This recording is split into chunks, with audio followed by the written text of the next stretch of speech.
Bueno, para los que todavía no estéis muy puestos en el caso de Gaby Gómez, que vamos a seguir dándole, parece ser, dándole curso, parece ser que se habrían escapado también los familiares, con lo cual están tapando, no sé si saben lo grave de este asunto, y es que están tapando a una persona que ha hecho algo fraudulento, con lo cual es un delito. Entiendo que por ser familiares te puede caer una condena menor porque estás encubriendo a una persona al final que ha hecho algo terrible, un delito terrible, y bueno, vamos a ver un poco la última hora.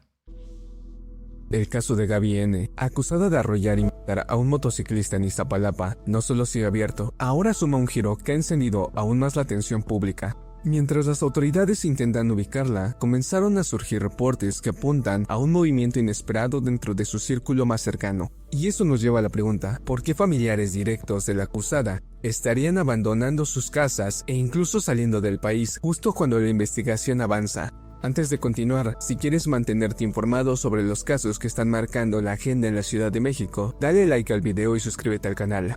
Bueno, es una nota de De Milenio. acuerdo con información difundida por el periodista Carlos Jiménez, conductor de C4 en Alerta, algunos familiares de Gaby N. comenzaron a desaparecer del radar tras la presión mediática y el avance de las indagatorias. Uno de los primeros casos señalados es el de su hermano identificado como David, quien presuntamente se habría ido a vivir a Estados Unidos, sin que hasta ahora se conozcan mayores detalles. Pero no sería el único movimiento. Jiménez también reportó que el esposo de la acusada, Elliot, enfermero de profesión, y su hija, Ingrid, Madre mía, yo lo que me pregunto es, dos personas que se dedican a cuidar a enfermos, ¿cómo pueden tener tantas malas ideas? O sea, tienen un problema mental, por favor. abandonaron el domicilio familiar. Desde entonces, no se sabe dónde se encuentran, ni si se mantiene contacto con las autoridades. A este patrón se suma la prima de Gaby N., quien ya había sido entrevistada por la Fiscalía Capitalina y que, según los reportes, también dejó su vivienda. Este efecto dominó ocurre mientras se conocen más detalles sobre lo que pasó tras el atropellamiento. Según lo declarado por los propios familiares a las autoridades, Gaby N. regresó a su casa después del incidente, llegó en el mismo vehículo presuntamente involucrado, tomó documentos y algunas pertenencias, y pidió a su familia que negara haberla visto si la policía preguntaba por ella. Después de eso huyó, aunque el automóvil ya fue localizado. Es lo que os digo, al final la familia sí ha mentido y ha dicho que no saben nada de ella, que esto que lo otro, que no saben nada de lo que ha pasado. Evidentemente están faltando a la verdad a la policía y a la justicia. Entiendo que son cómplices, que sí, que por ser familiares le cae menos condena, pero que están mintiendo también. La mujer sigue prófuga. La Fiscalía General de Justicia de la Ciudad de México confirmó que un juez libró una orden de aprehensión el 7 de enero y que el caso está en proceso de judicialización. Su titular, Berta Alcalde Luján, aseguró que se cuenta con grabaciones del C5 y que ya tiene ubicada a la acusada. Wow. Incluso, de acuerdo con CJ Jiménez, las autoridades han buscado a Gaby N. en al menos 5 domicilios, incluyendo propiedades en la Ciudad de México y en el municipio de Nezahualcóyotl. Sí, claro, me imagino que habrán investigado quién es ella, dónde reside, dónde puede residir los familiares, si tiene alguna casa, segunda vivienda en algún lugar, y habrán ido primero a todos esos lugares para ver si dan con ella. Sin éxito hasta ahora. La salida de Y familiares. evidentemente no creo que sean tan estúpidas como para irse a la casa de un familiar a sabiendas de que eso es fácil de saber.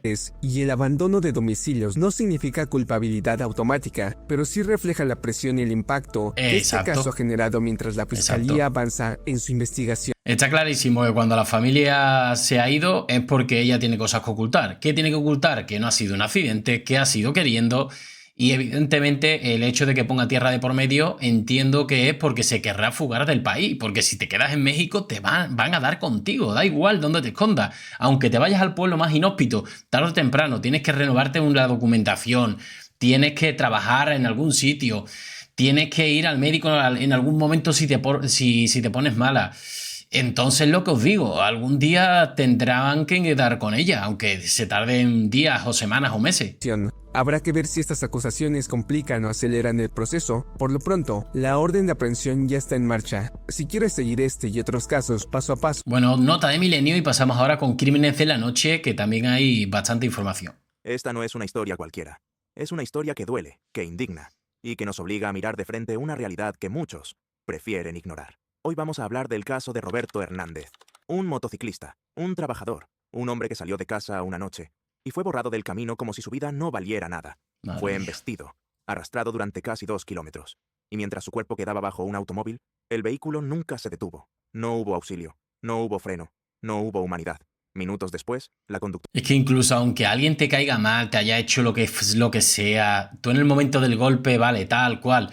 Pero digo yo que solamente de pensar que abajo se está desfigurando un cuerpo con sangre, ¿cómo no te paras, la auxilia, te arrepiente? Algo, ¿qué sangre fría puede tener esta persona? Y pensar que ha estado curando durante años a mucha gente.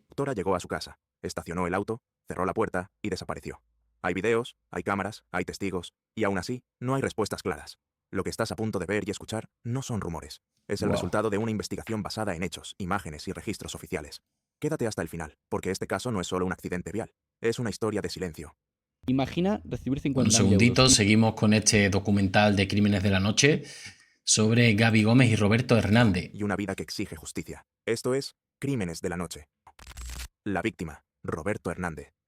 Para entender la profundidad de este caso, primero hay que detenerse en quién era Roberto Hernández, antes de que su nombre quedara marcado por una historia que aún no había comenzado a escribirse.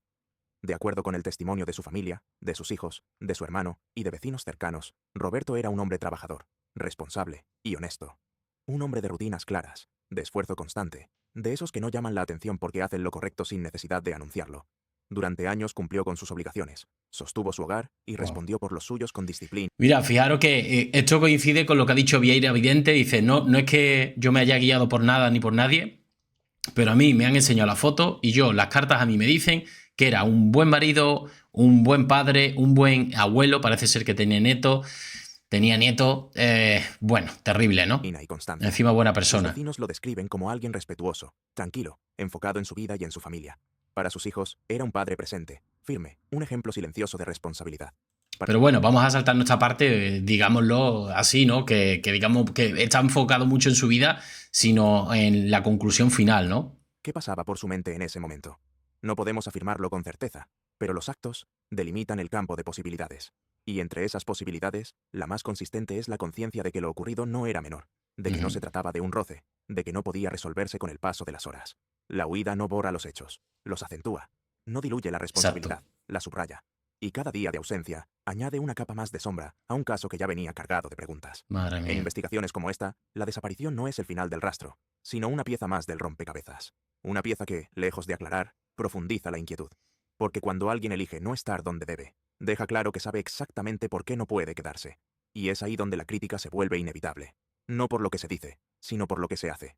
No por las palabras, sino por la ausencia. Llegados a este punto, el caso deja de ser solo una secuencia de hechos y se convierte en una prueba para todos, para las instituciones, para la justicia y para la conciencia colectiva.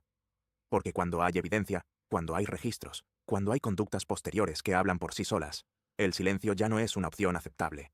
Desde una mirada investigativa, lo que permanece abierto no es únicamente un expediente, sino una deuda. Una deuda con una familia que espera respuestas, con una sociedad que observa, con una ciudad cansada de que la impunidad se normalice bajo tecnicismos y dilaciones. Aquí no se discute la perfección del sistema, se discute su voluntad de actuar. Este cierre no es una condena anticipada, es una exigencia legítima. Exigir que quien se ausenta dé la cara. Exigir que la verdad se reconstruya con rigor. Exigir que la responsabilidad, sea la que determine la ley, no se diluya en el paso del tiempo. Porque cuando el tiempo pasa sin respuestas, el daño se multiplica. El daño se multiplica para los que quedan vivos y hay que recordar que luego, evidentemente, esto es importante solo para los familiares. Porque claro, para un policía o para un juez, bueno, pues se archiva la causa. No se ha encontrado nada más. Se archiva la causa hasta nueva orden de si haya novedades. La familia dará la lata, oye, ¿qué pasa con el caso? Sí, es que no hay más pruebas, no hay nada más, estamos investigando. Claro, estamos investigando, siempre entre comillas, se supone que se está investigando, pero claro, hay tantos casos de este tipo constantemente en México que es, evidentemente se le da prioridad 2-3 días y claro, hay otro nuevo caso. Un desvivimiento a una mujer, hay otro nuevo caso. Otro accidente sin resolver, otro nuevo caso. Y entonces, pues claro, se le da prioridad. Si en 48 horas no se ha encontrado nada, pasan al siguiente caso. Y desgraciadamente esto es así, ¿no? Así que mi gente, aquí había algunos datos que seguramente no conociera. Nos vemos en el siguiente vídeo, a seguir dando cobertura a este caso. Nos vemos en el siguiente. Un saludo.